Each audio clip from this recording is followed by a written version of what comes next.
Hello বন্ধুরা, কেমন আছো তোমরা? আশা করছি প্রত্যেকে ভালো আছো, সুস্থ আছো। আমি চলে এসেছি আজকে মেলায়। আমাদের বকুলতলায় ভিড় জমেছে, বসেছে মেলা। তো যাই হোক, তোমাদের সাথে একটু মজা করছিলাম। এটা রানাঘাট স্বাস্থ্যোন্নতির মাঠ। তো ভিড় ঠেলে যাদেরকে দর্শন করার জন্য আসলাম, তো চলো সকলে দর্শন করো। এদিকে দেখতে পাচ্ছ মাতা সুভদ্রা আছে, বলদেব আছে, আর আমাদের প্রভু, সকলেরই প্রভু জয় জগন্নাথ। তো এখানে প্রত্যেকে মনের আনন্দে নৃত্য করছিল। আর এখানে যত দর্শক আছে আমাদের মতো, প্রত্যেকেই তাদের মোবাইলে ক্যামেরা বন্দি করছিল। তোমরা যদি এই নৃত্য দর্শন করতে চাও তবে অবশ্যই প্রত্যেকে স্বাস্থ্যোন্নতির মাঠে চলে এসো রানাঘাট। চলো, যাই হোক, অনেকটা ভালো লাগলো। এবার বাইরের দিকে বেরিয়ে যাই। তো এইদিকে দেখো চুড়ি, কাচের চুড়ি, নানান ধরনের সাজ সামগ্রী, আর এখানে ভীষণ সুন্দর সুন্দর কুর্তি সেটগুলো ছিল। মেলায় গেছি বলে কথা খানিকটা পাপড়ি চাট কিনে নিলাম।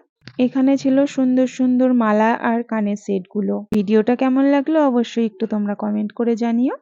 যদি তোমরা চাও মেলাতে ঘুরতে আসতে, অবশ্যই উল্টো রথ আজ, তো প্রত্যেকে চলে আসতে পারো।